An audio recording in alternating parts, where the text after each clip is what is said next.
राम राम जी। स्वागत है आप सभी का हमारे YouTube चैनल पे। आशा करती हूँ आप सभी कुशलमय व मंगलमय होंगे। भक्तजनों, आज हम आपको सावन के महीने की चौथ पर सुनी जाने वाली गणेश चौथ व्रत कथा सुनाने जा रहे हैं। भक्तजनों, गणेश जी का व्रत बिना कथा के अधूरा माना जाता है, इसीलिए गणेश चौथ व्रत की कथा अवश्य ही सुननी चाहिए। कथा को सुनने से ही व्रत का पूर्ण फल मिलता है और भगवान जी की किसी भी कथा को कभी भी आधा अधूरा नहीं छोड़ना चाहिए, उसे सदैव पूरा ही सुनना चाहिए, क्योंकि पूरी कथा सुनने से ही हमें इसका पूर्ण फल प्राप्त होता है। भगवान जी की कथाओं को कभी भी आधा अधूरा सुनकर नहीं छोड़ना चाहिए, इसके विपरीत हमें पाप भी लग सकता है। भक्तजनों, गणेश चौथ व्रत कथा इस प्रकार है। पौराणिक कथा के अनुसार सबसे पहले सावन के महीने की संकष्टी चतुर्थी का व्रत महाभारत काल में धर्मराज युधिष्ठिर ने किया था। जब युधिष्ठिर अपने चारों भाइयों के साथ वन में थे, तब उन्होंने कृष्ण से अपने कष्टों के बारे में पूछा। युधिष्ठिर के बार बार कृष्ण से पूछते हैं कि हे भगवान, ऐसा कौन सा उपाय है जिसके द्वारा हम अपने कष्टों से छुटकारा पा सकते हैं। तब भगवान श्री कृष्ण ने कहा, हे राजन, सारी इच्छाओं को पूर्ण करने वाला और विघ्नों का नाश करने वाला एक महान गुप्त व्रत है। इस व्रत के बारे में मैंने अभी तक किसी को कुछ नहीं बताया। प्राचीन समय की बात है, जब पर्वतराज हिमालय की पुत्री माता पार्वती ने शिव जी को पति के रूप में पाने के लिए कठोर तपस्या की थी, लेकिन पार्वती जी की तपस्या से जब शिव जी प्रसन्न नहीं हुए, तब माता पार्वती जी ने गणेश जी का स्मरण किया। भगवान गणेश जी उसी समय प्रकट हो गए।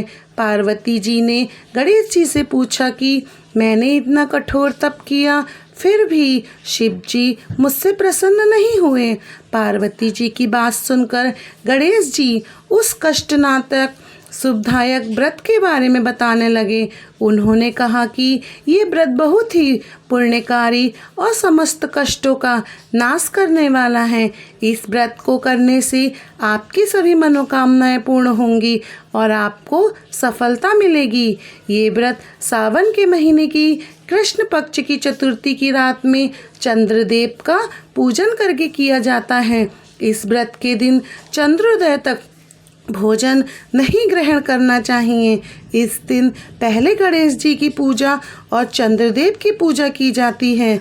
इस व्रत के दिन पूरे विधि विधान के साथ गणेश जी की पूजन व अर्चन करनी चाहिए। उसके बाद ही स्वयं कुछ खाना चाहिए। अपनी इच्छा अनुसार ब्राह्मणों को भोजन कराएं, दान और दक्षिणा दें। ये व्रत आजीवन या तो 21 वर्ष तक किया जा सकता है। इतना करना संभव ना हो तो 1 वर्ष तक इस व्रत को करें। यदि ये भी संभव ना हो तो 1 मास को तो अवश्य ही ये व्रत करें। सावन चतुर्थी के व्रत को उद्यापन के साथ संपूर्ण किया जाता है। इस व्रत को करने से सारे विघ्नों का समापन हो जाता है। भक्तजनों, यह थी गणेश चतुर्थी की व्रत कथा जो सावन के महीने में सुनी जाती है। भक्तों, अब हम आपको गणेश चतुर्थी की व्रत का महत्व बताते हैं। भक्तों, आज संकष्टी चतुर्थी का व्रत है। सावन मास में आने वाली संकष्टी चतुर्थी को गजानन चतुर्थी भी कहते हैं। साथ ही इसका महत्व कई गुना बढ़ जाता है। इस व्रत को करने से व्यक्ति के सभी संकटों से उसे मुक्ति मिल जाती है। भक्तों, संकट चतुर्थी के व्रत को सावन में संकष्टी चतुर्थी कहा जाता है। सावन मास में आने वाली संकष्टी चतुर्थी को गजानन चतुर्थी भी कहते हैं। ऐसी मान्यता है कि जो व्यक्ति इस व्रत को करता है उसके सभी संकट दूर हो जाते हैं, साथ ही व्यक्ति की सभी मनोकामनाएं पूर्ण होती हैं।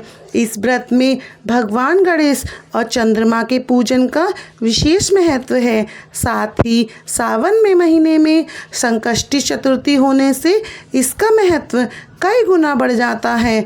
भक्तजनों, यह थी सावन के महीने की चौथ पर सुनी जाने वाली गणेश चौथ की व्रत कथा व उसका महत्व। कथा अच्छी लगी हो तो हमारे चैनल को सब्सक्राइब करें, वीडियो को लाइक और शेयर करें और कथा को अपने परिवारजन मित्रजनों में शेयर करें, जिससे कि इस कथा का लाभ सभी उठा सकें। भक्तों, कथा अच्छी लगी हो तो कमेंट बॉक्स में राम राम जी ज़रूर लिखें, क्योंकि राम का नाम लेने से सारे ही बंधन कट जाते हैं, सारे दुख दूर हो जाते हैं। राम जी हमारे जीवन में आने वाली सभी परेशानियों को दूर कर देते हैं और हमारे जीवन को खुशियों के प्रकाश से भर देते हैं। इसीलिए हमें राम का नाम हमेशा लेते रहना चाहिए। भक्तों, आप सभी को हमारी राम राम जी।